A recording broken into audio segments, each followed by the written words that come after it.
नमस्कार, जय माता दी। आज का जो वीडियो हम लाए हैं, जो नवरात्रि के दिनों में हम कलश की स्थापना करते हैं या घर में भी कोई भी मांगलिक कार्य में पूजन इत्यादि करते हैं, तो भगवान की वेदी को किस प्रकार से बनाया जाए और साधारणतया घट की स्थापना विशेषतः नवरात्रि के दिनों में यह वीडियो उनके लिए भी बहुत उपयोगी होगा जो लोग घर से दूर रहते हैं, फ्लैट में रहते हैं, शहरों में रहते हैं, बाहर रहते हैं और अपने घर में वो नवरात्रि का पूजन करना चाहते हैं, कलश की स्थापना करना चाहते हैं। क्योंकि बिना ब्राह्मण के इस वक्त ब्राह्मण भी बहुत व्यस्त रहते हैं, पंडित जी, गुरु जी लोग, तो हमें किस प्रकार से इस पूजन को हम सामग्री ला करके कर सकते हैं।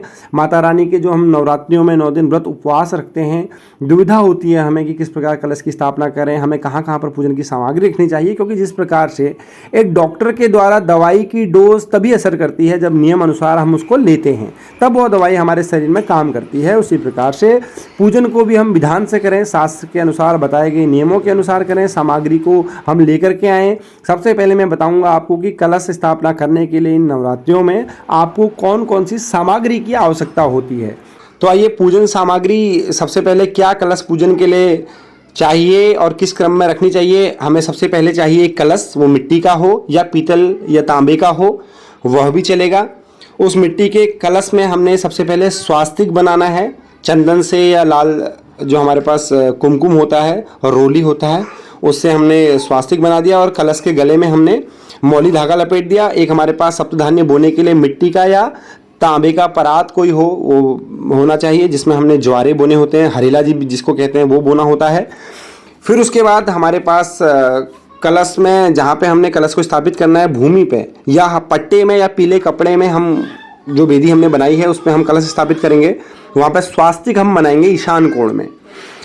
उसके बाद हमारे पास जो सामग्री आगे चाहिए कलश के पूजन के लिए, हमारे पास सप्तधान्य हो। सप्तधान्य में वैसे चना आता है, मूंग आता है, मगर हमारे पास जो अभी जौ है उपलब्ध, जौ को भी सप्तधान्य के रूप में हम इस्तेमाल कर सकते हैं। वैसे मैंने कहा कि कगनी, मूंग, सावा इत्यादि सप्तधान्य होता है। शुद्ध जल हमारे पास हो एक अच्छे बड़े पात्र में कलश में डालने के लिए। उसके बाद हमारे पास हो सर्वौषधि। सर्वौषधि में हमारे पास जो है कच्ची हल्दी हो या हल्दी का चूर्ण हो। सर्वौषधि वैसे शिलाजीत, जटामासी इत्यादि होता है, मगर हल्दी भी हो तो उसको आप रख लीजिए। फिर आपके पास दुर्वा हो, जो गणपति जी को चढ़ाई जाती है, दुर्वा हमें आसानी से मिल जाती है खेत में बाहर लगी हुई। पंचपल्लव वैसे होते हैं, पीपल, पाकड़, आम, बरगद, गूलर, लेकिन आम के हम पत्ते को हमें आसानी से मिल जाता है। उसको याद रखिए, टहनी से तोड़िएगा थोड़ा सा, ताकि वो कलश के अंदर जल में भीगी रहे, जिससे हरी रहे पूजन तक। फिर कुसा, हमारे पास पवित्री के रूप में कुसा होनी चाहिए। कुसा के बाद हमारे पास होने चाहिए सप्तमृतिका। सप्तमृतिका 7 पवित्र स्थानों की मिट्टी होती है, जिसमें राजा का द्वार, नदियों का संगम, घुड़साल, हाथीसाल, बाम्बी इत्यादि। मगर आजकल वो सारा मिलावटी सामान हमें मिलता है, तो उसके लिए हम शुद्ध स्थान की मिट्टी को रख लेंगे एक कटोरे में। फिर हमें चाहिए पंचरत्न।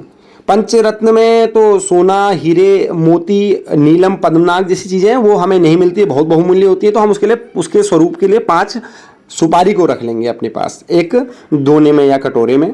फिर उसके बाद एक पूर्ण पात्र, जिससे हम कलश को ढकेंगे। याद रखिए, भरा हुआ अक्षत पुंज से या किसी अन्य से, वो हमारे पास एक पूर्ण पात्र होता है। फिर हमें चाहिए एक नारियल पानी का जटा वाला।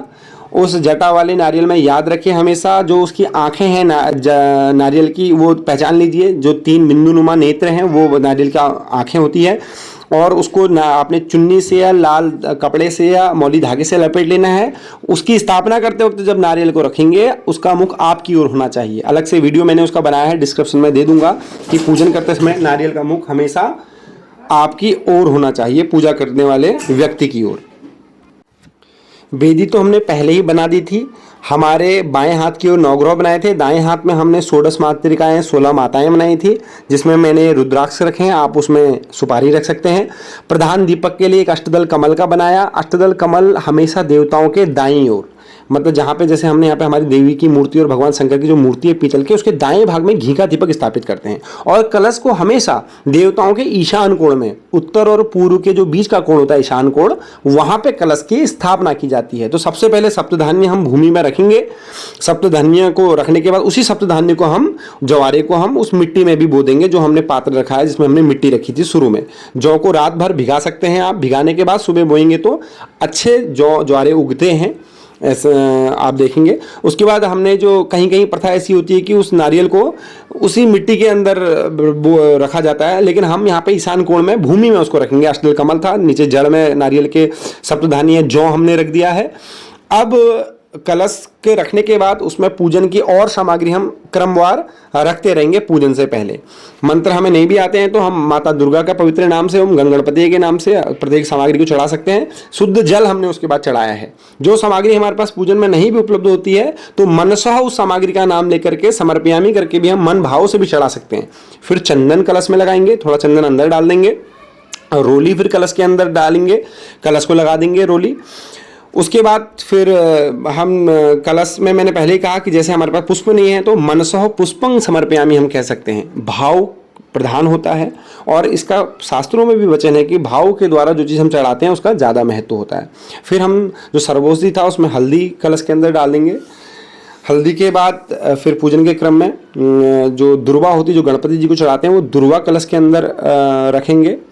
उसको रखने के बाद फिर हम पंचपल्लव जो होता है, पंचपल्लव आम के पत्ते जो होते हैं उसको कलश के अंदर रखेंगे। आम के पत्तों को रखने के बाद पवित्री कुसा को हम कलश के अंदर रख देंगे, कुसा को। और उसके बाद कलश में हम रखेंगे सप्तमृत्तिका। मैंने पहले ही बताया था, सप्तमृत्तिका जो पवित्र 7 स्थानों की मिट्टी होती है, आप कहीं पवित्र स्थान की मिट्टी ले लीजिएगा। कलश में याद रखिए सभी देवताओं का पूजन होता है। ब्रह्मा विष्णु महेश का पूजन, वरुण देवता का पूजन, समस्त देवताओं का पूजन हम कलश में कर सकते हैं। इसलिए कोई भी पूजन में कलश सबसे महत्वपूर्ण होता है। उसके बाद धीरे धीरे आगे पूजन के क्रम में हमने जो पंचरत्न हमने जो माने थे वो 5 सुपारी को कलश के अंदर रख देंगे। देखिए ब्राह्मण होते हैं, गुरुजी होते हैं, वो तो मंत्रों के साथ ये सारी चीज़ें रखते हैं। आप मगर पहले पूजन से पहले ये सब चीज़ रख करके अपना बाद में इस पूजन में केवल हाथ लगा करके पूजन को संपन्न कर सकते हैं। उसके बाद आपने द्रव्य के रूप में 1 रुपये का सिक्का कलश के अंदर चढ़ाना है। उसके बाद नारियल जो मैंने बताया था पहले ही, नारियल के ऊपर पहले से आपने चुन्नी लपेट ली या मौली धागा लपेट लिया है। उससे पहले पूर्ण पात्र से पंचपल्लव के ऊपर आप कलश के मुख को बंद कर देंगे। अब आती है बारी कलश में नारियल रखने की। नारियल याद रखिए, कलश का जो मुख है, जो आँखें हैं, उसकी दिशा आपकी ओर को होगी। मैंने पहले बताया था 3 बिंदुनुमा जो आँखें होती हैं, नेत्र होते हैं, कलश का पूजन करते वक्त वो हमारी ओर को होंगी। जो पूजन कर रहा है उसकी ओर को होनी चाहिए। खड़ा करके नारियल कभी भी कलश के अंदर नहीं रखना चाहिए।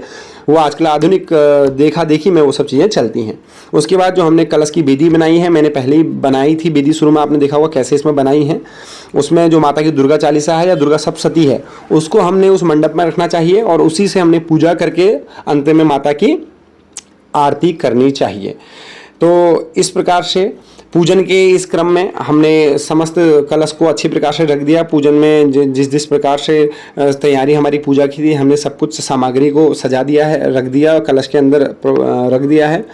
अब धीरे धीरे जिस प्रकार से आगे पंडित जी होते हैं या पंडित जी ना भी होते हैं तो हम माता दुर्गा के नाम से या गणपति जी के नाम से उन सब सामग्री के निमित्त उस कलश में हाथ लगाते हैं और हमें दुर्गा चालीसा का पाठ नित्य उसमें करना चाहिए कम से कम। ओम ऐं ह्रीं क्लीं चामुंडाय विषे, इस बीज मंत्र का हमको प्रतिदिन कम से कम 1 माला जाप अवश्य करना चाहिए। माता रानी आपकी सभी मनवांछित इच्छाओं की पूर्ति करे।